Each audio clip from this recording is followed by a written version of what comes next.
107 years ago the press reported climate change.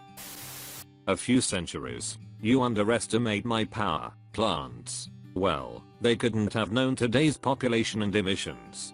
To be fair to them, I don't think the scientists of 1912 could have predicted the exponential growth of the human race and the corresponding massive increase in fossil fuel consumption. To put things into perspective, the estimated population for 1910 was 1.75 billion. Today we have 4.3 times that amount and counting. A few centuries challenge accepted. But it's cold outside. Every winter there is always at least one fuckhead that says so much for global warming, and I hate them. The first person to use the term greenhouse gases was a Swedish scientist named Svante Arrhenius in 1896. In a paper published that year, he made an early calculation of how much warmer the Earth was, thanks to the energy-trapping nature of some of the gases in the atmosphere.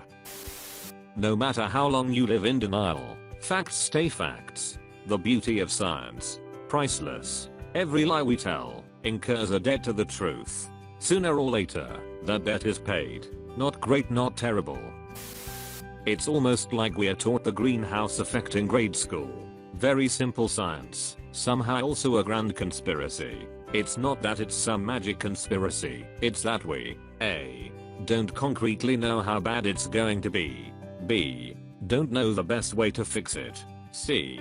are scared of the best solution, nuclear power. We need a young politician who cares and understands that nuclear power needs to be implemented, so energy is clean, and we need to switch to electric cars. Many people unfortunately do think it is a conspiracy. Whether he actually believes it or not, that's a talking point the President of the United States regularly parrots. Also, how can we simultaneously not know the best solution, and be afraid of the best solution?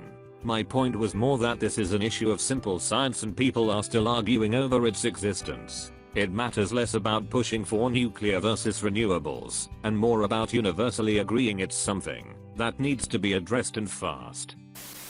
Crazy to think how many people were heating their homes with coal. We still are.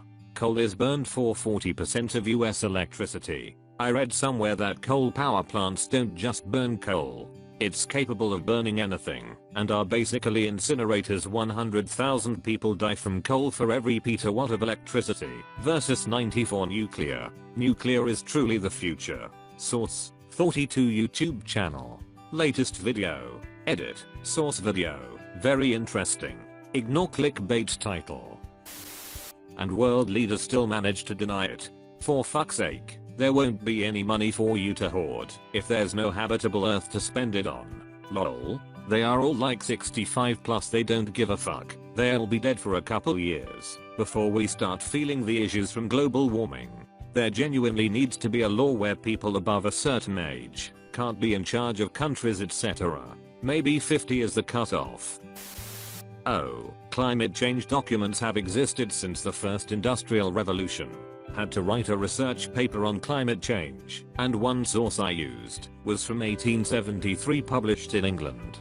The OG Industrial Revolution, in the UK, was a century earlier though. Just so people understand the process of what is happening. When light comes from the sun, it passes through our atmosphere as light radiation.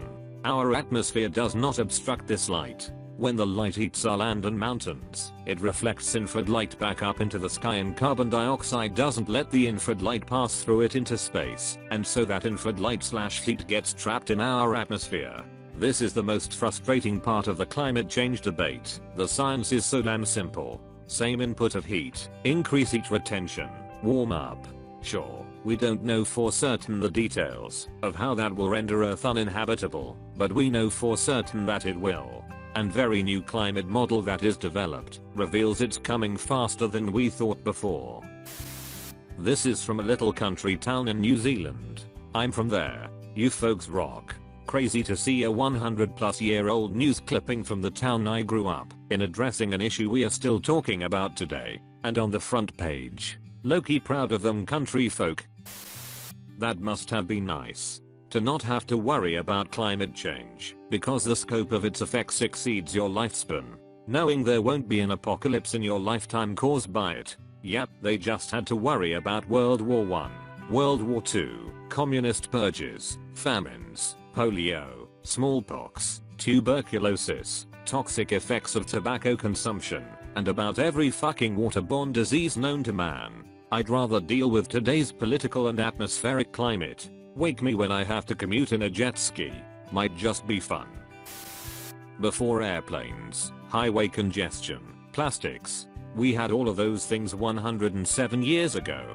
We had them, but you can't compare those eras to how ubiquitous those things are now. In 1912 the airplane was less than a decade from its first flight. Less than 1 out of 50 in America would own a horseless carriage to drive on a non-existent highway system, and the first synthetic plastic polymer, Bakelite, will have first been patented and announced to the public only 3 years earlier. 107 years later, the president of the US is calling it a hoax created by China. What a time to be. China pollutes more than the entire Western world combined. Until you people acknowledge that, you'll never have credibility. Now go ahead and hit me with the bullet point manufactured for you by China, and bring up the completely irrelevant per capita argument. Why do people willingly choose to remain uninformed on this subject? At least my class learned this in primary school, which is why I was so shocked to discover it wasn't widely accepted as a fact. Yeah, they teach this in the US too, but people listen to sensationalist articles on Facebook more than they listen to scientists. When the news has been reporting climate change longer than most humans have been alive, I'm amazed that people seriously think it's fake. This scientific concept and thought of carbon dioxide and other gases such as methane resulting in doing something very bad to the atmosphere has been around for a long time. And it's shocking to think the US government, the Republican Party, still wants to sweep all this under the rug and pretend it's not happening. But then again, since one big financial contributor to the self-blowing trumpet was that guy from his family-owned coal empire, who recently died in that aircraft accident in the Bahamas, it's not surprising our federal govt is still addicted to the fossil fuel habit. Typical of humans to only give a damn when they see the repercussions of their actions. We could have done something sooner. We were warned. We ignored. Guess we'll just die now. In these days the course was set to burn oil, as the electric vehicles were at par with the Otto and diesel motors. Oil barons of these days, Rockefeller, used their wealth to influence political decisions towards carbon-burning engines. Imagine where we could be today with 100+ years in development of electric engines. So I've seen some people having some questions related to global warming in the comments, and figured I'd give my best to explain some. The reason why burning wood for example is less bad than burning oil is following. All the carbon that goes into the air has been taken out of the air previously. Therefore the amount of carbon doesn't change. When burning oil that has been hidden inside the earth for millions of years, you add new carbon to a so far stable system. So the problem isn't in burning things, but in adding new carbon to the system. We have alternative energy sources, but the patents were confiscated. I remember Obama bragging about being dependent on fossil fuels. Lol, what do I know, I'm just a simple civilian, please don't knock down my door FBI. The science is not super hard. The problem isn't with the loud voices who are deniers. You cannot fucking deny science. It lies with challenging science in the classroom, because creationism is accepted in certain states. It's insane and illegal. The Supreme keeps punting on religious freedom, because it's just discrimination. If I stopped you from practicing faith on your own town, or at a place of worship, yeah, that's taking your freedom. You need to be able to separate your shit, if you're going to participate in society. We've known the climate changes for reasons other than orbit for centuries. We recorded a sharp cold spike during the 18th century in accordance with a large volcanic eruption. A lot of people forget or ignore the fear-mongering false predictions and demonization of actually clean and proven technologies like nuclear and hydropower. Stop saying that New York will be completely submerged in the next 5 years, and saying no to nuclear power, and maybe we can stop being at each other's throats all the damn time. All the people thinking that's a big number. Wait till you hear about the current day number.